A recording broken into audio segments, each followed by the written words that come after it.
ہم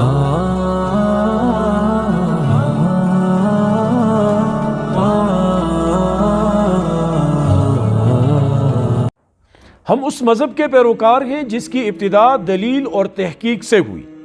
اقرا کہہ کر ہمیں یہ بتایا سمجھایا گیا کہ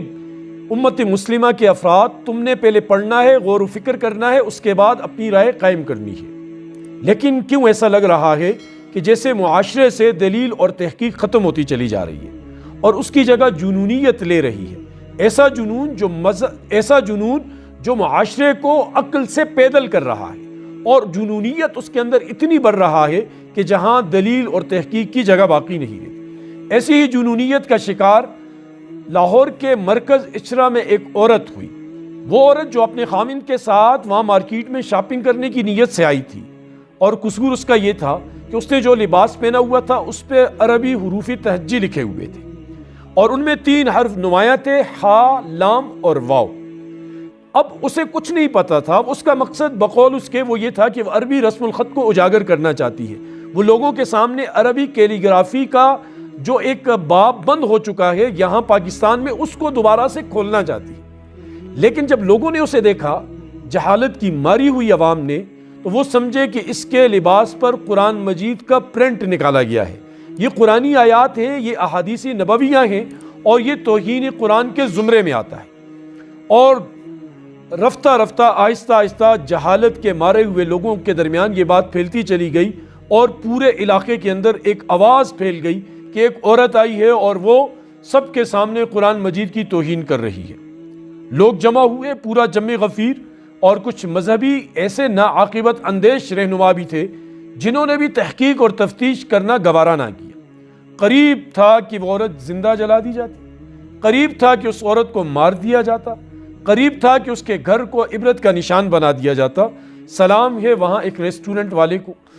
کہ جس نے اس عورت کو وہاں بند کیا اندر اور شٹر گرا دیے اور پولیس کو بلایا۔ وہ جو ایس پی خاتون تھی وہ واقعی دلیر خاتون تھی، وہ آئی، اس نے سارا ماحول سنبھالا اور لوگوں کو سمجھایا، اور جب سمجھ آئی لوگوں کو تو بڑے شرمندہ اور نادم ہو کر وہاں سے لوٹے کہ یہ تو حلوٌ لکھا ہوا لفظ ہے جس کے معنی سویٹ، پیارے اور کیوٹ کے آتے ہیں، اور یہ عربی لباس، اس طرح کا لباس عرب ممالک میں، خلیجی ریاستوں میں پہننا عام سی بات ہے، وہاں شرٹوں میں، کرتوں میں اس طرح کی چیزیں ہوتی ہیں۔ ایسا ہی واقعہ بنگلہ دیش میں اس وقت ہوا تھا، آپ کو یاد ہوگا کہ جہاں انہوں نے عربی میں یہ لکھا تھا کہ یہاں پیشاب نہ کریں، یا یہ پیشاب کرنے کی جگہ ہے اور یہ پیشاب کرنے کی جگہ نہیں۔ اس کو لے کر بھی لوگوں نے کہا ہو گندی جگہ پر آیت لکھ لی اور پورا ایک ہنگامہ بنا دیا، اور وہ بھی توہین کے ایک نعرے لگے، لیکن جب لوگوں کو پتہ چلا تو ان کی آنکھیں کھل گئی۔ اس لیے خیال کریں ایسا نہ ہو کہ ہم بھی جیسے اللہ پاک فرماتے ہیں نا کہ ان جاءکم فاسق بنبأ فتبینوا ان تصیبوا قوما بجہالۃ فتصبحوا علی ما فعلتم نادمین۔ اے ایمان والو، اگر کوئی جاہل فاسق آدمی تمہارے پاس کوئی خبر لے کر آئے تو پہلے اس کی تحقیق کرو، تفتیش کرو۔ تحقیق اور تفتیش کے بغیر کوئی قدم نہ اٹھاؤ۔ اگر ایسا نہیں کرو گے، بغیر تفتیش کے کوئی قدم اٹھاؤ گے، تو پھر جو کچھ تم کرو گے کسی کو تکلیف پہنچاؤ گے، اور بعد میں پچھتاوے کے علاوہ کچھ ہاتھ نہیں آئے گا۔ اب اگر یہ مخلوق سعودیہ چلی جائے، وہاں تو عربی لفظ ہر جگہ لکھے ہوتے ہیں، وہ نیچے جو گٹر کے ڈھکن ہوتے ہیں ان پہ بھی عربی میں لکھا ہوتا ہے، سڑکوں پہ لکھا ہوتا ہے، بورڈوں پہ لکھا ہوتا ہے، وہ عربی زبان ہے۔